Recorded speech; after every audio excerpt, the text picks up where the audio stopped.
faudrait 5 planètes, rien de moins, pour subvenir à nos besoins. Les géographes se sont véritablement intéressés depuis une vingtaine d'années à l'alimentation, notamment dans les problématiques de mondialisation. Que mangerons-nous demain ? Quels produits l'homme aura-t-il inventé et semé pour se nourrir ?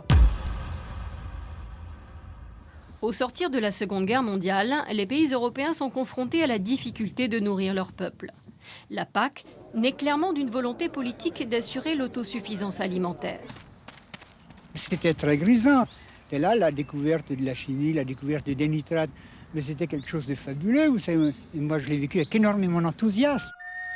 On peut faire du vin sans raisin, car la législation autorise les viticulteurs à employer des pesticides, des fongicides, des insecticides, des acaricides.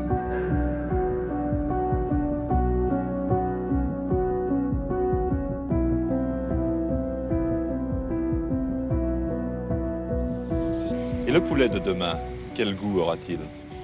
Eh bien, je pense sincèrement qu'il aura le goût qu'on voudra. Le goût de noisette ou de framboise, ou encore le goût de pintade ou de faisan, si ça fait plaisir aux consommateurs.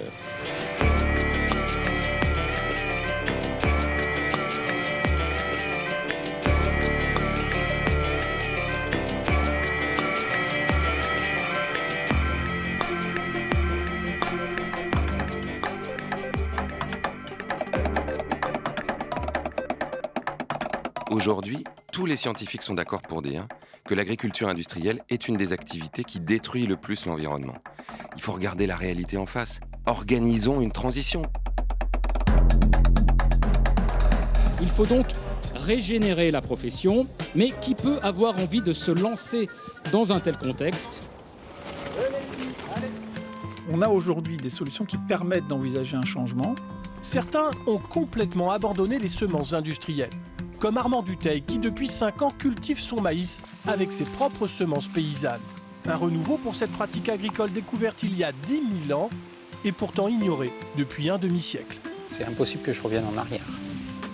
L'agroécologique, c'est ne pas utiliser des produits toxiques, ça c'est l'agriculture bio, mais en plus réintroduire de la biodiversité, des plantes, des animaux. Je veux dire, ça marche dans les champs à un point absolument incroyable. Tout ce qui vient du sol retourne au sol. L'écosystème, c'est quelque chose qui se construit au regard des services que l'on attend.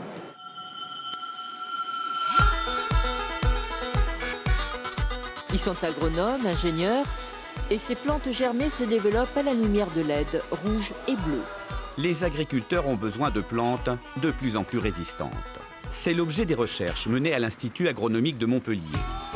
Regardez cette motte de terre, c'est un véritable disque dur, une mine d'informations.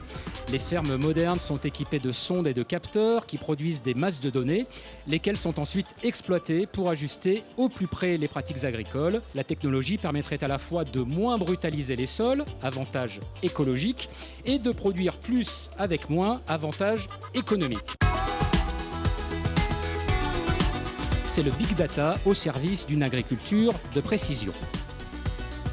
C'est l'agriculture qui va rentrer dans l'ère du numérique, dans l'ère des plateformes, demain dans l'ère des blockchains, qui vont révolutionner la société.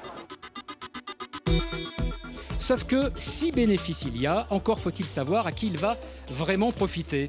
Aux agriculteurs, à ceux qui leur fournissent ces technologies, à ceux qui contrôlent les données. Attention de ne pas passer des béquilles chimiques aux béquilles électroniques. Parce que si c'est ça, si on ne maîtrise pas cette finalité-là, on va dans le mur.